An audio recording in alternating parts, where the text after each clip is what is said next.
एक गांव में एक अमीर जमींदार रहता था। वह जितना अमीर था उतना ही कंजूस भी। अपने धन को सुरक्षित रखने का उसने एक अजीब तरीका निकाला था। वह धन से सोना खरीदता और फिर उस सोने को गलाकर उसके गोले बनाकर अपने एक खेत में एक पेड़ के नीचे गड्ढा खोदकर डाल देता था।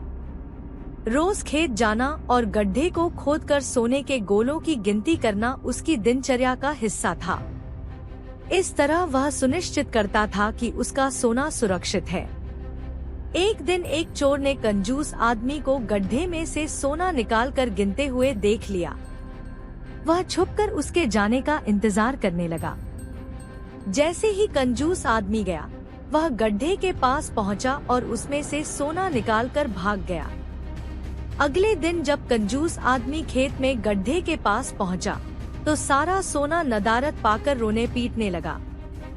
उसके रोने की आवाज वहां से गुजरते एक राहगीर के कानों में पड़ी तो वह रुक गया। उसने कंजूस आदमी से रोने का कारण पूछा तो कंजूस आदमी बोला, मैं लुट गया, बर्बाद हो गया। कोई मेरा सारा सोना लेकर भाग गया। अब मैं क्या करूँगा? सोना किसने चुराया? कब चुराया? राहगीर आश्चर्य में पड़ गया। पता नहीं चोर ने कब इस गड्ढे को खोदा और सारा सोना लेकर 9-2-11 हो गया।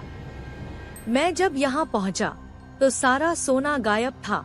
कंजूस आदमी बिलखते हुए बोला, गड्ढे से सोना ले गया। तुम अपना सोना यहाँ इस गड्ढे में क्यों रखते हो? अपने घर पर क्यों नहीं रखते? वहाँ जरूरत पड़ने पर तुम उसका आसानी से उपयोग कर सकते हो। राहगीर बोला, मैं अपने सोने को कभी हाथ नहीं लगाता। मैं उसे सहेज कर रखता हूँ और हमेशा रखता, यदि वो चोर उसे चुरा कर नहीं ले जाता। कंजूस आदमी बोला।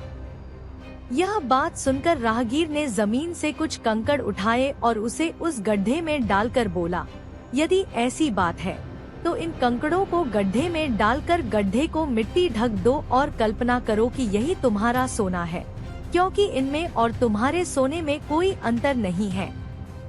ये भी किसी काम के नहीं और तुम्हारा सोना भी किसी काम का नहीं था। उस सोने का तुमने कभी कोई उपयोग ही नहीं किया, नहीं करने वाले थे। उसका होना न होना बराबर था। सीख, जिस धन का कोई उपयोग न हो उसकी कोई मोल नहीं।